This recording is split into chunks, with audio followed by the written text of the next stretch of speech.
Good afternoon. Good afternoon. It is episode 4, and we did say we were only going to do 4 episodes, Sam. We did. What are you thinking? I What are don't your know. We've thoughts? still got some things we want to talk about. I've got one lady in the pipeline to talk about something that is quite meaningful to all of us, I think, and that is related to being in Leicester, which is very multicultural. Anyway, I think we should leave it to the viewers to decide. What are your thoughts? So if the viewings do tail off a bit, because we accept, I think we've just had a chat now that our audience is quite narrow, and that it's great to watch this when you know Sam and I, but yeah, if you don't, so we'll see how it goes. So this will air a week on Thursday, so we'll see how it goes then after our well, we'll be interested to see how it's gone with Helen. So questions for today are, Sam, what do you wish you knew at age 30 that you know now? Age 30, I thought I knew it all. I thought I had it all worked out. I really thought, oh, I've got this. Like, my kids are growing up, and I'm getting them to school. I'm feeding them, keeping these children alive, keeping these children alive, and your dog alive. And I'm holding down a job, and I've got a dog, and my other half. I thought I'd nailed it. You had nailed it. I had at the time, and then a couple of big separations later, and trouble with teenagers and off the rails early 20 somethings, although she's not now. She's a very good girl now and a wonderful mother. And my Josh, he has Asperger's, which people sling the word autism and Asperger's around. It's not a thing anymore. Yeah, well, it is. My boy's 34, and yeah, I've had that's a whole nother subject that we probably would talk about if the viewers want us to continue after episode 4. But yeah, my 30s, I don't think I could, I don't think I wished I knew anything more then, because I thought I'd nailed it all. I really did. And it all frayed apart. Yeah, I think you look back, my 30s, I was a liability, a complete liability. I think we both were at times. Big changes in my personal life happened in my 30s. Yeah, and I think the one thing that I know now is that I think during probably from, I'd say 20s and 30s, I was seeking perfection. Yeah. Like the perfect house, the perfect car, the perfect relationship, the perfect job. And it wasn't. And there's no such thing. And I think that was a lot of my mistakes during my 30s, were looking for something that is, shit gets in the way of life. Yeah. And it was busy. I look back and think, I don't know how I did it. I didn't feel like that at the time, but looking back, and there is that one thing where I wished I'd have slowed down and paid more attention to things. Yeah, oh, definitely. Looking back, I wish, there were things that, looking back, yeah. I feel like that about my 20s more. Do you? I wish I'd have given less of myself to work and more of myself to being a mum. But I was a younger mum, and my career was just starting when Luke was small, because before I was doing other stuff. Might actually address that in the last question. Yes. So I was doing other stuff then, and I think that I'd have given less of myself to corporate clubs. Yes. And more of myself to my family then. But because I was just starting out, in my mind, I was setting a foundation for Luke's future, I think. Yeah. So, so I think the one thing I've learned from my 30s is there's no such thing as perfection, and I'm never going to get that back. Well, you're never going to get perfection, I don't think. So it is just, I think, to be every day grateful for what you have, because again, you don't know what that is until it's count your blessings. Yeah, count your blessings. So yeah, that's definitely that's my 30s, and I'm kind of glad they're gone. Yeah. because I don't know how I did it looking back with kids, work, running a house.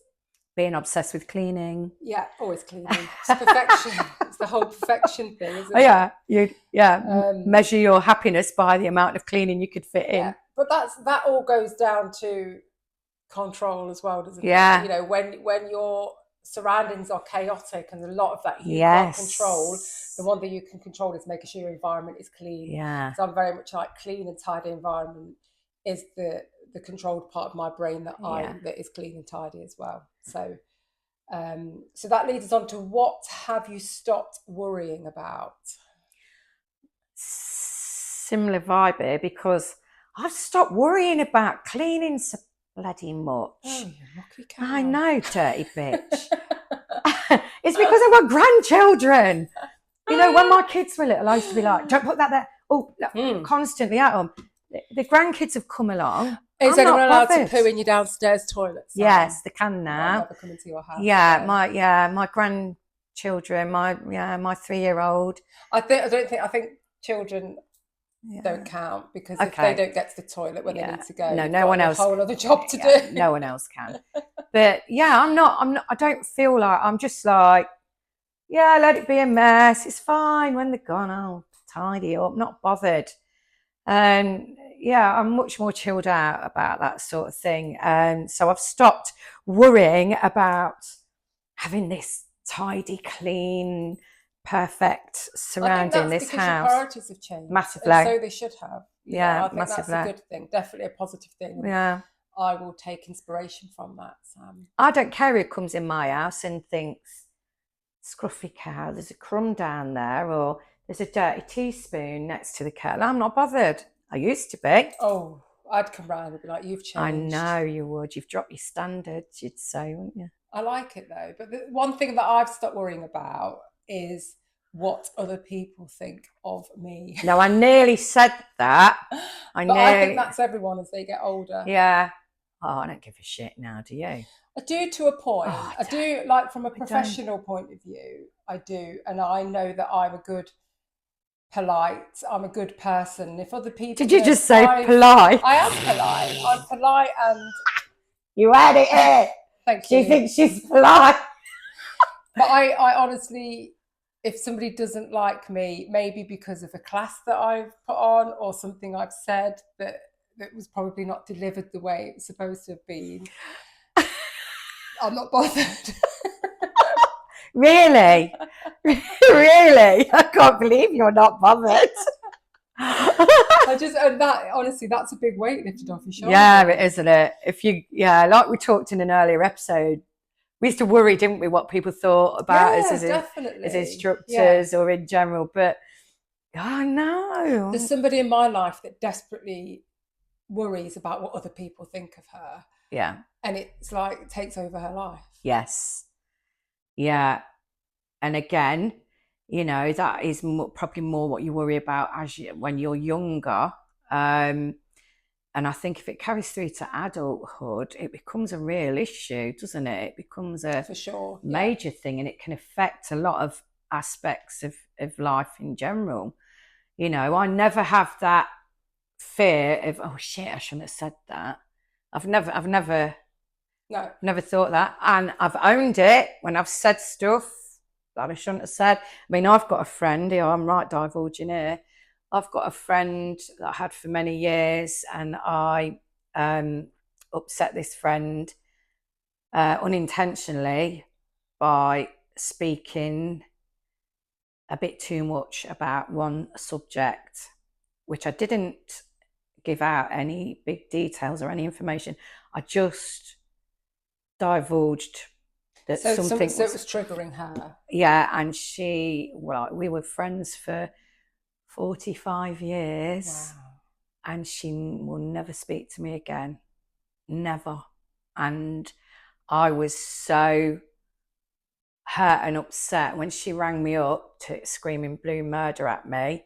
Was there not even a trigger warning before? Like, Sam, I would wish you would stop talking about this so much. No, because I've not spoke about anything. I've not said anything to anybody. And it was just one flippant comment to somebody else, and this other person went back to it, kind of tit-telling, oh, Sam said this. And I was like, oh, did I? Oh my God, yeah, I did. When I was questioned on it, I went, oh God, yeah, I did. I did say it. I'm so sorry. And I kept saying, I'm so sorry on the phone. I'm so sorry. And she just wasn't hearing it. She didn't want to hear it. She said, I'm removing myself from this friendship. Don't ring me, I'll ring you. How long ago was that? 3 years ago. She ain't coming back, Sam. No, I know. No, she fell out with me forever. Can I have like the Christmas present you're going to buy for her? Can I have it? And can I have back pay for 3 years? Possibly. I mean, you know, we've been friends for many years. I've said a lot of things that could offend you and you've not fell out with me.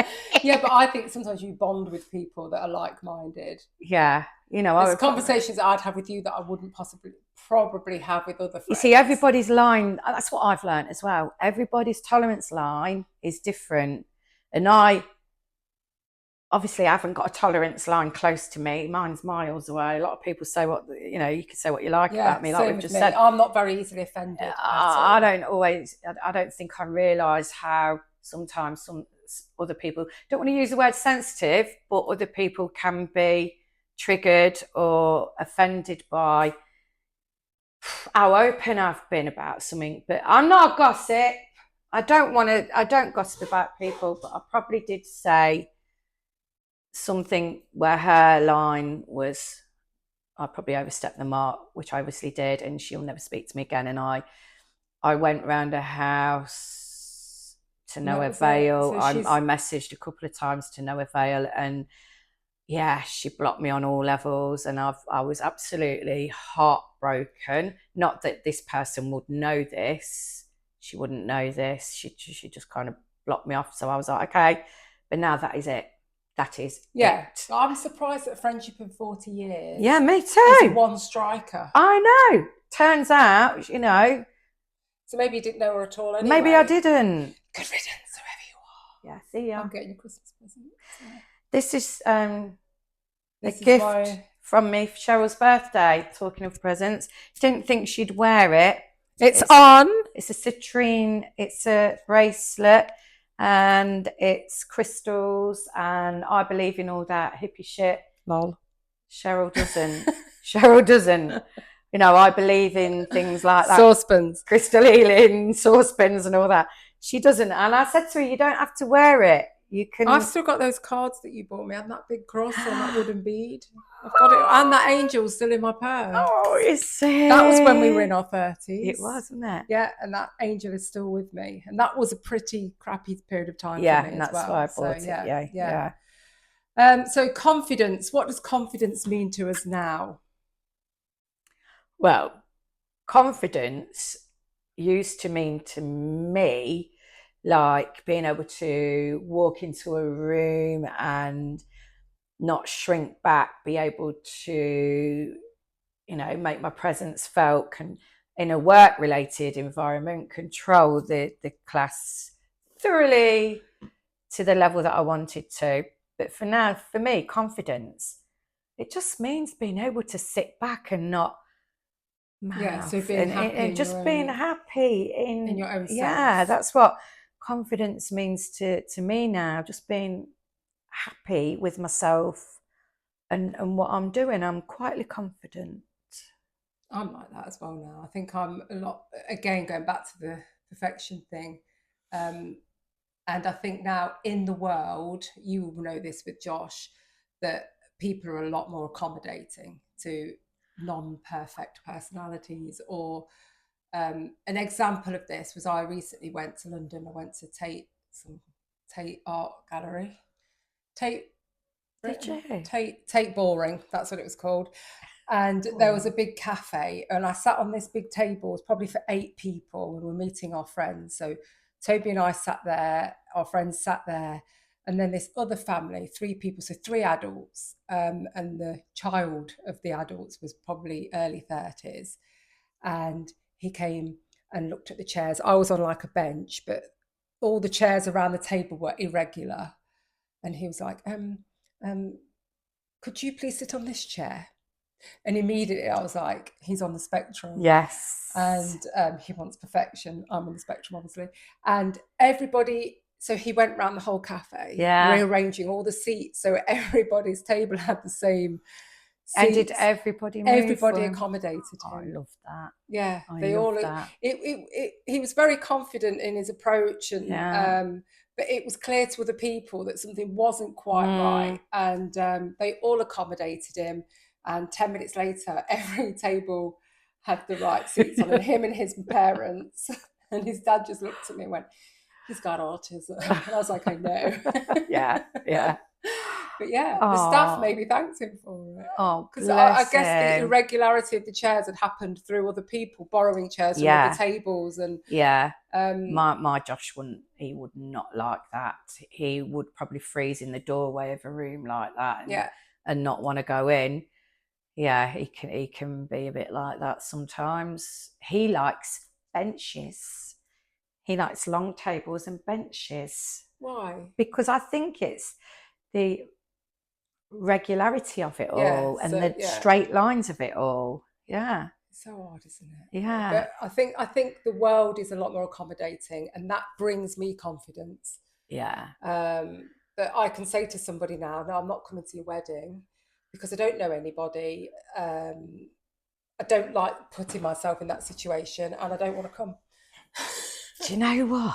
I feel the same. Yeah, I'm totally that person. I tell you what, we're talking about confidence. I get a little bit dumbstruck sometimes. I don't know whether I'm developing social awkwardness. I think that's from COVID.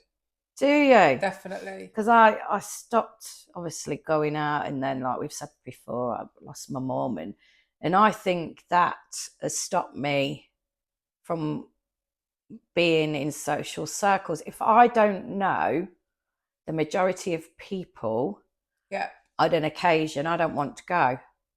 I'm that person. I think everybody's becoming that person. And maybe that's an age thing. Yeah. But I was saying to people the other day, I was asking who would come to my gym. I was asking my people that have come in pairs, new people. And I asked them, would they have come on their own? And they all said no. No. And I said, I'm that person too. And people were like, no, you're not. Yeah. But I remember being at these Les Mills presentations that we have to go to. And nobody would believe that I'm the one in the corner in the bag of t-shirt looking at the floor. Don't make eye contact with anybody. Don't really talk to anybody. I get my step out at the back of the room.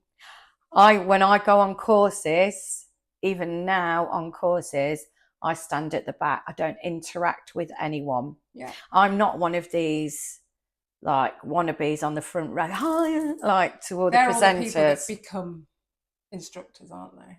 Presenters and yeah, they climb that tree, don't they? We can't be bloody bothered, can we? I was never really the person at the front. At Parklands, Donna Van Roos, never in a million years would I ever pretend to be like her. No. She was just the little pocket rocket. Pocket rocket, that was our nickname, wasn't it? Yeah, and she was amazing. Yeah. Yeah, I'm confident in being myself now. Yeah. Basically, I'm not coming to your wedding. I love you. I hope you have a great day. But I won't be there. But I'm not coming because I don't know anybody, and I kind of know you've only invited me because such and such has been invited, and you thought that you might upset me. So. And you're making the numbers up. Yeah, so don't invite me. But if you came to my birthday party, you want to send me a food parcel from. Save me some cake. Yeah, I know everyone at your birthday parties. Yeah, you did. That's home from home for me. Yeah. So I always look forward to your birthday. When's your 60th? I'm not having any more parties. Why? I can't be bothered, and When is your 60th? Not this November. No, not this November. Next November. Oh my God, I'll be 60 next year. Oh wow. Maybe I'll retire. Maybe not.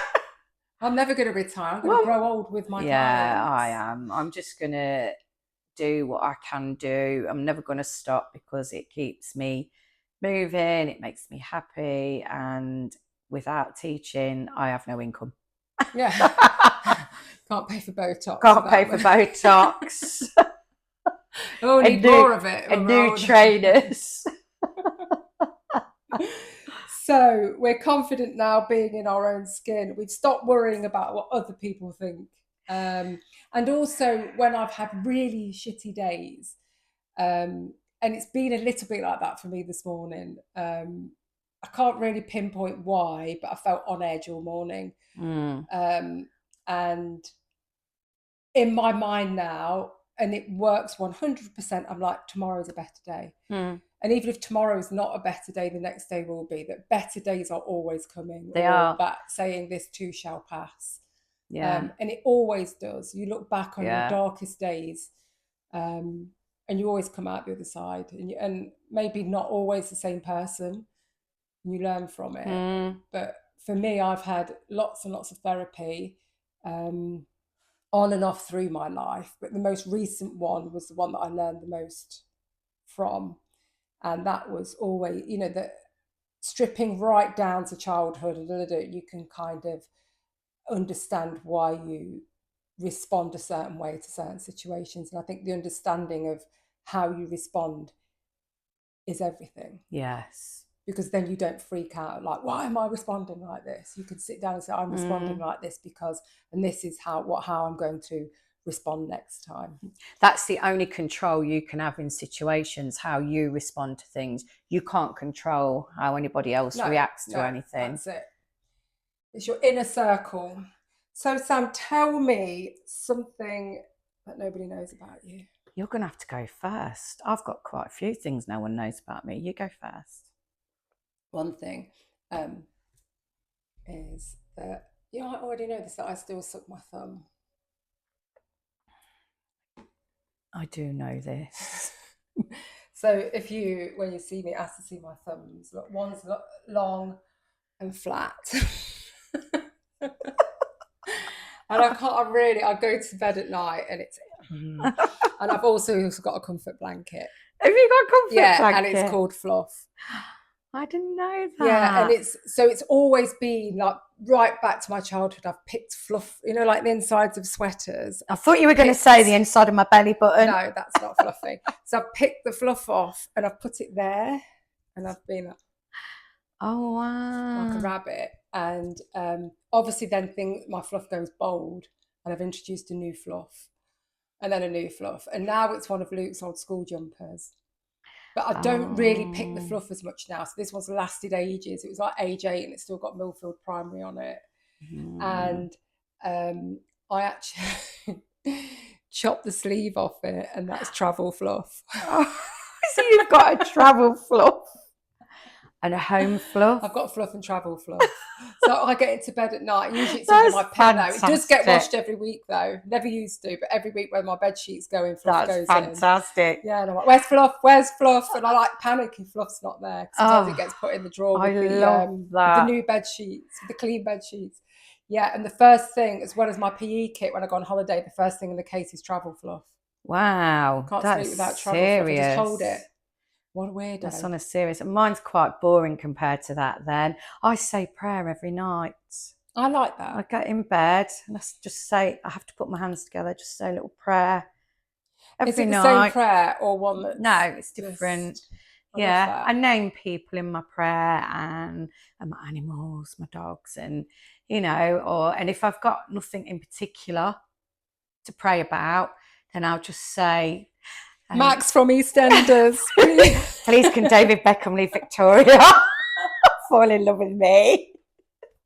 That ain't worked there. No, not yet. No. But if there's nothing, I just say, please can you bring all my friends and family health, wealth and happiness. I love that. Yeah. I've got a friend that lives just there in that White House, and she's really Catholic, and every day she prays. Well, obviously she does, but she's mentioning me, and she puts little notes through my door, and I love it. I find so much comfort in it.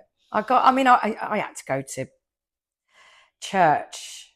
My godparents live next door to my parents. They still do. So I went off to church every Sunday till I was about 12, you see. So I think that got installed in me. But yeah, I still do it every night. That's good. Yeah. Well, even if you're not particularly religious, what is wrong with what you're doing? Really? Nothing. I talk to the universe a lot as well. Put it out to the universe. That's almost edging on manifesting things, which I believe Yeah, I've but done. that's that Rhonda. Remember that Rhonda Byrne, The Secret, that we read? Yeah. And then it just got silly. Yeah. She got like 2 more books, which is the same Yeah, sentence on every page. Yeah, it's just but bullshit, wasn't it? Yeah. So like attracts like. Place orders with the universe. Yes. Manifest it. Yeah. And good things will happen. Yeah. Another thing that a lot of people don't know about me is that before I did this for a job, I was a chef. Did you know that? Yes. Yeah. Did you spit in people's food or do anything what I if did they do found? Once, so I if you found worked them in a annoying? factory in Wigston, and the factory workers. So I was in the restaurant, and the factory workers were really rude, abusive, and one guy was just so rude over and over again that one day I scratched my eczema over his lasagna. He was like, warm this up, it ain't hot enough. So I took it down to the microwave on my elbow like that. There's some extra parmesan for you, Jason. Shout out to Jason if you're watching. I hope you enjoyed that. My elbow dust. I was a dental nurse. I did dental nursing. I remember that. Because, I left school. I want to be a dancer. I want to be a dancer. I went off, was a dancer, come back. I want to be a nurse. I want to be a nurse. Just went and did dental nursing. Oh, God, that's a whole other subject. There's a lot I could tell you.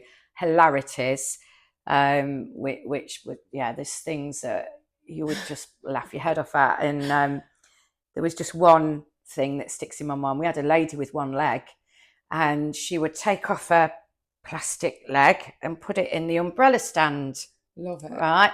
And then me and the other dental nurse. Did it have a shoe on? We had, had a shoe on, a sock and everything. We would have to cross hands like this at the bottom of the stairs next to the false leg in the umbrella rack. And she would sit on our arms and we'd have to carry her upstairs. Oh, yeah. Yeah. Why did she not just go upstairs with her leg on? Because she couldn't get upstairs with her leg on because it didn't bend. Yeah, but if you can't go upstairs with your leg off, what's the point? You tell me. You might as well have just carried her up with the leg on. I think she just got a kick out of it. But we had to do that, carry her up into the surgery. Yeah, we had another guy who was having his tooth taken out, and I'd got my hand bracing his head as you do, and his head went one way with the tug of the tooth, and his toothpaste stayed in my hands. I love that. I nearly got the sack for laughing at that one, but Which dentist? I can't say. There's more than one. Well, the one that those two incidents happened at actually were a surgeon called Sturgis Smith that was in Oadby. Okay, I've heard of it. Yeah, but I worked at 3 different surgeries, but there's a lot of fun that goes on in the background at surgeries. Oh, I can imagine. Yeah. So, Same at A&E. Yeah. Back in the day when doctors used to take hands out on nights out. Proper hands off dead people. Stop it. They did. How do you know that for real? From a doctor. It's a known thing. Tell me. Back in the day, probably like in the 70s and 80s, they would. So they'd have to operate on people. Donate their bodies, don't they, to medical students. So maybe, I don't know, they got a hand that they were doing research and took on, it out. Or, out. Take it out in your handbag. On a night out. Yeah. Oh, pleased to meet you. That's terrible. That's awful. Yeah. A lot went on then, though, wasn't there? Yeah. A lot. But you would not be impressed if that was your mum, would you? No. So.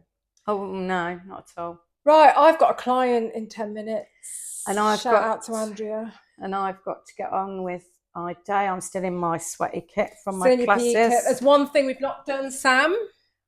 Oh. What does it say on your board? I wet my pants on nights out. Do you though? I actually have done that. And once was in a pair of leather trousers.